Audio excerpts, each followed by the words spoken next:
especially like working foot ankle, people would perhaps come in saying we've got balance issues or some other concerns like that. Really fascinates me because I think there's a huge potential for growth in that area. And it's something that typical response tends to be either stretching, releasing, or orthotics for ankle. And it's just, an orthotic for me is kind of like a wheelchair for a foot. It's not making your foot stronger, it's just altering it a little bit. And some of the questions that we like to discuss with, say, orthotics, and we've got some posts on our blog that I highly recommend you read. And they're just skimming over the surface of stuff that's covered in class. But most people know somebody that's had orthotics, or maybe you've had them yourself. I've had them when I was a kid. I've had them as well. And it's pretty common. And the question I would ask is, did I, or did you, or anybody you know, does every single person need 2 orthotics? Is both feet, on every single time, both feet have a problem? And is it both problems are answered by the same solution of every single person needs an orthotic? I just find that that is a little bit bizarre. You go in there, you damage one ankle, you need 2 orthotics. It's like, well, if I go in there and I damage one wrist, I don't need 2 arm braces or 2 wrist braces. If I damage my knee, I don't come out with 2 knee braces. I don't understand why orthotics need to have 2 every single time. Could you just have 1 or treat one side of it? And 2, now they've got a piece of rubber, perspex, whatever, inside your shoe. Awesome. How is that strengthening my foot? How are the muscles getting stronger?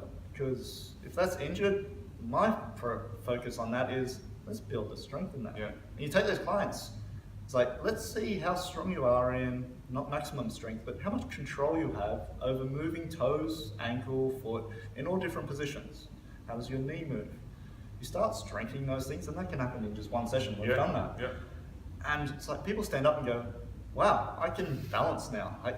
I'm not even struggling to balance, it just does it. And it's like, but I've been doing balance training on a BOSU, on different equipment for about 2 or 3 months that my physio or my trainer's been giving me, and I'm seeing improvements. But I can just do this now after just 40 minutes or so. It's just, wow, I don't even need to do those balance exercises anymore. It just works. And I think the reason I had orthotics was someone did an assessment on me and I was compensating and my foot was rolling in. And I was having knee problems, so I was like, well, maybe we can just prop that up and it's going to help your knee problem. And I think that's something that's common in diagnosing and giving people orthotics is there's a compensation, we need to fix that. But do we always need to fix compensation is the other question. So is your body solving a problem that can't be fixed? Or don't need to fix, or do, so. Is a problem in your foot? Just because your foot collapses in, well, when you do that, and you can practice now, if you turn that foot in, then also your hip turns in. So perhaps it's a hip issue. Maybe the hip is actually caving in, which then makes it feel like your foot is collapsing in. Or maybe it's both, or maybe it's something at the knee. By looking at it, foot is collapsing in, so the only solution could be something in the foot.